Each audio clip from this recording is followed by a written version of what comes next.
what kind of shot it needs to be, what kind of direction I need to give to that individual to really get the best shot out of them.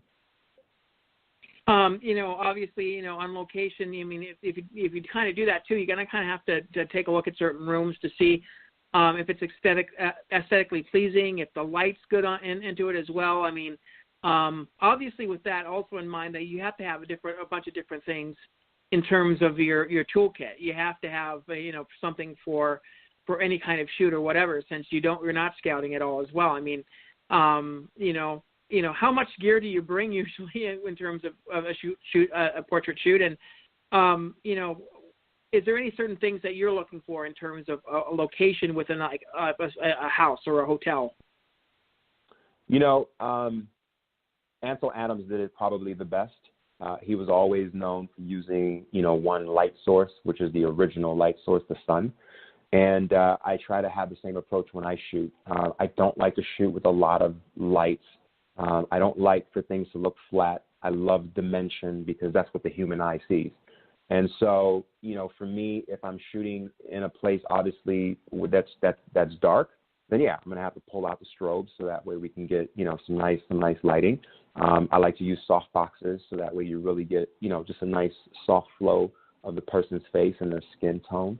But if there's a window, trust and believe, I'm going to be using that window as much as I possibly can. I love natural light. If I could do an entire photo shoot in mostly natural light, I'm a very happy person. Because what happens too is that the more equipment you have, the more setup that you have.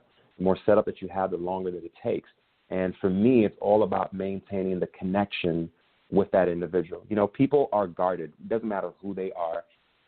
And especially when you're photographing celebrity talent. And so you only have a small window to really extract what you need out of that individual to really make it, a fantastic shoot. And so I like to go with I'm a minimalist when it comes to shooting. So, not having a lot of equipment is my preferred way to go. That being said, you got to have the right equipment. There are some great cameras and camera brands out there. What I would say is as long as you have, a camera that can, has got good quality ISO where you can bump that up if necessary, and a low light lens, you're going to be pretty good. And then of course, you got to have some strobes. It's good to have, sometimes I pack my, my studio strobes, if I'm going to be plugging in, or sometimes I use my battery operated ones if, we're out somewhere where there's no power. So definitely come prepared, but it's funny because I usually bring a lot of equipment with me, but I end up kind of using only maybe like a third of it, if any of it besides my camera. So I like to keep it very easy. Again, to me, it's really all about the emotions and the connections that I'm having with that individual and extracting the best out of them. I know a lot of your clients probably are very excited with the shoots they have done, but is there anybody in particular that was really happy with what you've done in terms of their portrait? I've had I definitely have heard through the grapevine how pleased people were. I think really I think I'm just so fortunate to be able to meet people who are super talented and who have, afforded me the opportunity to be able to photograph them. Some of the most memorable shoots that I've had, thus far just in my career shooting celebrity portraits are obviously shooting with Meghan Markle and kind of just seeing how her career has taken off and where she's at right now in life. Octavia Spencer, very, very special individual. I actually got a chance to photograph her before the movie The Help came out, which of course she won an Oscar for Best Supporting Actress, and then of course she just it was history from then on. Other people like Sterling K. Brown, being able to shoot him after his performance that he did on OJ right before This Is Us, and now he's a huge star on This Is Us. Chrissy Metz also, who's on This Is Us. What a beautiful soul, the photo shoot was so cool with her. She was just, she literally showed up by herself with no posse, and it was just a great moment. And, some of the things that she's had to overcome in her life, some of the personal things that she had, shared with me. And, those are some of the raw emotions and some of those things that you actually see in the photos that come out. Those are the stories that she's selling, and you can see that through her eyes and her expression. So those to me are like those are the memorable moments. And of course, it's always nice when someone can appreciate, what you've done for them. But I think more so it's what they've done for me that has propelled me and has continued to motivate me to continue doing this over and over again. Yeah, I mean, let's talk a little bit about the magazine. I mean, we talked about the sports issue, but just overall, I mean, how's it been the past couple of years having this digital publication, and to have the ability to really kind of show off not only yours but a bunch of other people's work? Yeah, it's the magazine was started by myself and my business partner Valerie Noble. Valerie has a background in hair and makeup, so she's always done glam, and she does it for many Hollywood celebrities as well too, including like red carpet. And so we had this concept of putting this digital publication together and, making a fusion of, I would say it was kind of like a mix of like what Venice magazine used to be, and then also doing it in a very like classic town and country Vanity Fair kind of way, And so really what it is that our concept was to photograph the actors and actresses that typically don't get that kind of press coverage. When you're looking at other magazines, on a larger scale, like a Vogue or Elle or Bazaar, they typically go for, the uber popular, actors and actresses, which really are a handful of them. And, not a lot of other actors and actresses get that kind of press. And so we really wanted to create fashion editorials that were beautiful spreads, that were multiple pages, so that way when people were to look at them, their favorite person from their favorite show was well represented. And, it's crazy. We look at, we kind of look back sometimes and, 9 years later of doing this, we've over 450 different faces that we've had in the publication. It's been quite amazing. So, it's exciting to be able to do this, on a digital platform because just how quickly accessible it is for people, whether they're, they've got it on their phones or traditional laptop or iPad or whatever the case is. So it's been fun, really, really fun. And you kind of mentioned that, you get a lot of these celebrities right before, a lot of them hit big, and there's got to be a little bit of, for me, I mean, just on my end of things, to be able to see some of the people that I've had on the show and other formats that I happen to have, but just to see somebody be successful and reach that upper echelon is kind of there's a little bit of pride in that, to be able to see that you've covered somebody that has made it to that level. I mean, there's got to be also a little pride with you to see some of these people that you've photographed over the years make it to that next level and really kind of hit a home run on that as well. I mean, how is it for you? I mean, that's exactly what I was talking about earlier. Like when we photographed Meghan Markle, we photographed her for the TV show Suits that she was on, and that was right when Suits would just started. And then of course, I had no idea that she was going to be, the Duchess of York, a few years later. But to be able to kind of say like, wow, like we did that. We were one of the very few people who had an opportunity to photograph her.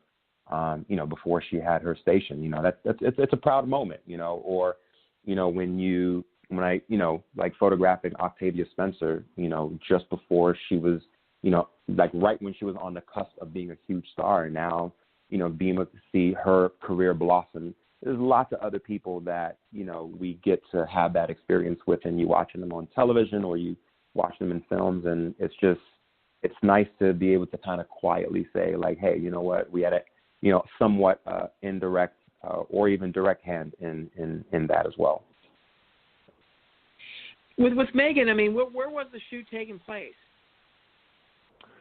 We actually shot in Hollywood. It was a studio space in Hollywood where we shot that, and that was like 4 years ago. Well, going on 5 now. So was it kind of like an office? No, it wasn't an office. It was a, I don't even know how to explain it, to tell you the truth. It was almost kind of like one of those like WeWork buildings, right? But it was like a studio space for that. So I guess that's the best way to I guess that's the best way to explain it. I mean, I wish I had like a better story. Like, yeah, we shot her in Windsor Castle, but no, it was we did not have access to that at the time. And one last question about Meghan. I'm just curious. I mean, how was it for you to be able to shoot her? And obviously she seems like the nicest person in the world. Just seeing all the press that she does and all the charity work she's doing as the Duchess of Sussex right now. But was it working for her back then? She was very lovely, very, very lovely, very kind, courteous. Really nothing bad to say about her, and very professional as well too. She was a quiet person, kind of just more reserved. So I would say that really what you see on television with her is pretty much on par with how she really was, at least in my experience, working with her. So it's just nice, I mean, she now has a platform where she can continue working on the things that are important to her, the things that actually matter in life. And so it's nice for her, to be able to see that happen with her. Even before she was doing that, there were lots of things that she was doing, charity wise. And she was much of a fashionista and a foodie as well too. And so, now she's got a way bigger platform with much more visibility that she can start to promote these things. So definitely awesome for her. Yeah. What should we expect with the magazine in the next month? December issue. Do you do anything special? Yeah. So actually we have a January issue that we've got coming out. So that's going to be top of the year. That's going to be our winter issue. So a lot of winter television shows that are either just starting and quite a few of them that are coming back. We are also working on a music edition as well too. And then we've got, what else? We've got our spring issue coming out. After the spring, we'll have our summer TV issue as well as our sports edition. And so definitely looking forward to featuring some cool athletes for our fans and demo as well. Okay. So it's a magazine. I'm assuming the magazine is on social media? Yeah, you can check us out. It's at Regard Mag on Instagram, at Regard Mag on Twitter, and just Regard Magazine on Facebook. So yeah, please follow us. And you guys can check out. Go ahead. Yeah, I was going to say, please follow us. Send us a little love, and we'll be glad to hear from you guys. Yeah, Regard Magazine, regardmag.com. You guys can check out the editions of the magazine there as well. Anything else you want to add? No, I just want to say thank you so much for taking the time to, get to know about myself, get to know about, Regard and, this little baby that we gave birth to and now are watching grow. And, really appreciate you giving us this platform to be able to talk about it. So thank you. Not a problem at all, Dimitry, and definitely we'll keep in touch. It's great to be able to, I've only had one more other photographer on this thing, and it's always nice to be able to talk to photographers about their jobs and all that as well. So, best of luck to you in the new year. I really look forward to those new issues. I appreciate it. All right, enjoy the day. Take care. Yeah, thank you, Dimitry. Okay, bye. Dimitry Loiseau, everybody. You guys can check him out. Check out Regard Mag. I'm hoping I'm not butchering his name again. His last name again. I'm hoping not. Great to be able to talk to him a little bit about what he does for a living. I mean, I've had only one other photographer on this. You guys check out the archives. I don't remember her name off the top of my head, but we have two photographers on. He was absolutely great to be able to talk to a little bit about some of his work and some of the people that he's worked with. So it's great to be able to do that as well. No show next week. Obviously Thanksgiving weekend is going to be really busy for a lot of people, including myself, so we can't do it. Following week, we should have a interview. I think we'll do 2 more interviews until the end of the year. So just look out for that. We'll be back on a Sunday. We're just going to be on Sundays for the next month. And then when we come in the new year, we'll probably be back on Mondays. We'll let you guys know. You guys can follow us on Twitter at SWIV, and somewhere in Vegas on Facebook. I believe we're now on iHeartRadio and also on